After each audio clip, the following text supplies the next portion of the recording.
He would never study because the examination is at the end of the semester after 4 months. He would go on the beach, he would have fun, but he would never study. We felt that we want the continuity of the examination. So you know what we did?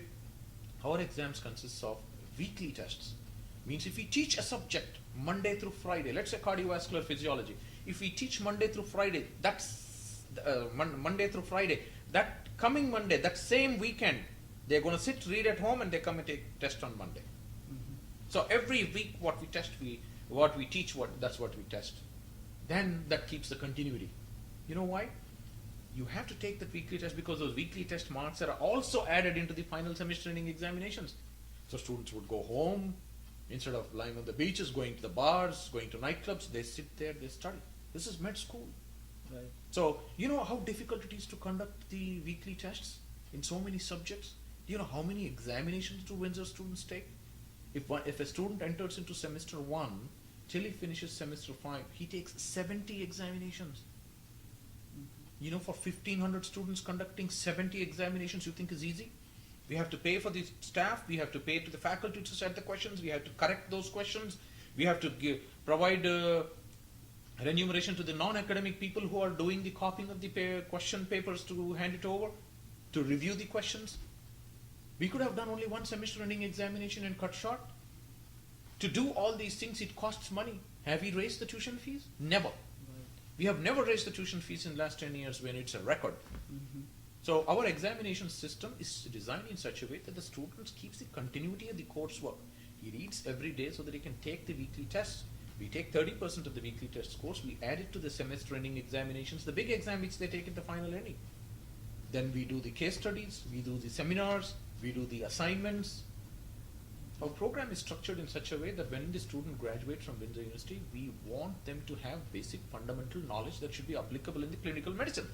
Otherwise, when these students go into rotations in the hospitals around the world, we don't want the attending physicians in those hospitals to say, what type of student is this coming from Windsor?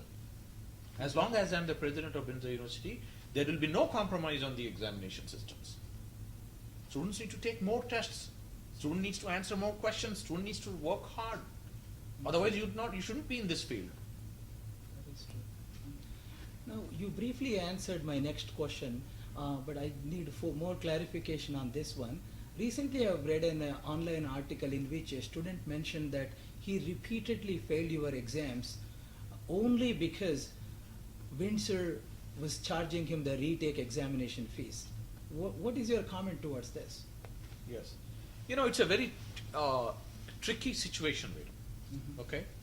When the educational committee of Windsor University and the Dean's office implemented this retake examination fees, this was a hot debatable topic in the educational committee.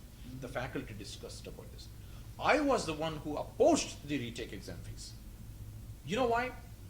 I knew that students would come back and say, just to collect the retake examination fees, they fail us. You know, they fail us. I'll tell you the statistics. Let me ask you a question.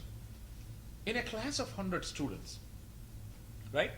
In a class of 100 students, when this class of 100 students take the examination,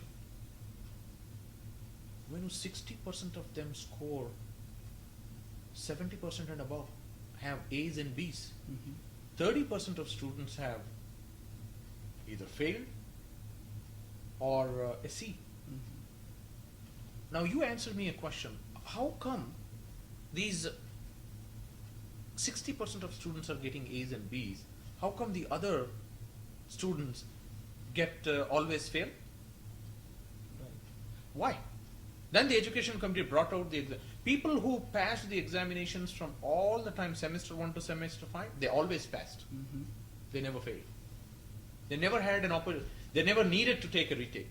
But students who failed all the time examinations, they always failed. Plus, I told you it's a transparent system. You can go cross-check your examination paper anytime you want. We have never objected to that. So, the retake examinations, when students take, when the policy is that we want to make him disciplined so that he can work hard, so that he doesn't have to pay the retake fee, that was our intention.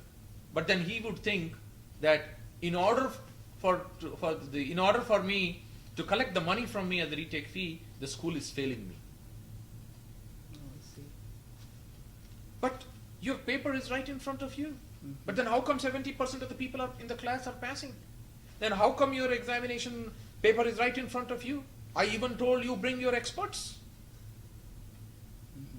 Suspecting our faculty who are senior faculty, or suspecting our intentions is bad. I told you, right? Why we should collect retake examination fee? Why we shouldn't increase the tuition fee? Right. No, we want the education to be affordable. Mm-hmm. We will never increase the tuition fees. And the number two, as long as I am the president of the school, as long as I am with the school, I do. If they remove me and they bring somebody else, I can't say about that. But as long as I am there, I want the medical education to be affordable to everybody. And that's my goal. That's the philosophy of Windsor from the beginning. And the retake examination fees, why is it being implemented? Let me ask you a question. Why would a state charge if you drive in a 55-mile zone, you drive 80 miles? Why would a state charge a fee? Right. Yes, to stop the irresponsible behavior, I guess. It's the same thing. It's conceivable that you are doing the same thing. It is the same thing. Yes, yeah. If we are not showing the question papers, or if it is not, we are not showing the things what the student has answered, then you can blame us, right? Right. It is black and white. There is no viva examination. There is no oral examination. Right. I feel it. Even the dean feels that it is ridiculous to even say these things. So the rest of the world doesn't understand the system. Any time any student takes examination, they have a right to go back and check the papers. Any time any student has a doubt about their examinations, they can bring the expert faculty of their own, independent of Windsor University, to see if the questions were unreasonable. That's the stand of Windsor University. That's very good. Now, is it true that Windsor has a high student failure rate? And also, is it true that you as a president of the school are offering study tips on your website? You know, number one, the high failure rate of Windsor University students is false. You can check our records. Students have done, by the way, we are monitored by the accreditation boards. We are monitored by the accreditation boards. And also, the pass rate, the 70% of the students always do well. There are 30% of the students who don't do well. That's not the high failure rate.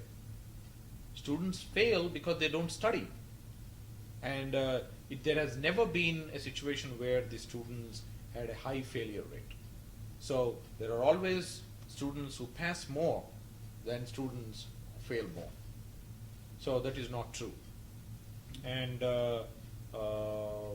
your other question was About your study tips. study on your tips. website. Now, I wanted to help the students to improve their skills in test taking Mhm. and also study skills. A lot of students who come from these community colleges or undergrad colleges here, or high schools, as a matter of fact, who come into pre-med MD programs, who come from a different atmosphere altogether, from United States to St. Kitts, okay, and especially from a non-medical field to a medical field, they don't understand how to study, Right. how you have to be committed to become a physician. I have given general tips. I like to communicate with students. I have done this before, but I have done recently through email. I'll continue to do so. That doesn't mean that my students are doing bad. Mhm. I want them to do well. So that is the reason I communicate with them. They like when I communicate. You want to see how many emails I get from all my students thanking me for having said that? I do research. I go do research into the journals of education Mhm. as to what makes the students. Well, in my orientation to all these new students when they come, I give a separate presentation on study tips. The first coming class, Mhm. students who come who first time to the med school, I give a complete presentation only on time management and study skills. That's not because the students are failing, I have a high failure rate. That's because I want the students to do well. It's a very highly competitive field. United States medical licensing exams and boards and the Canadian boards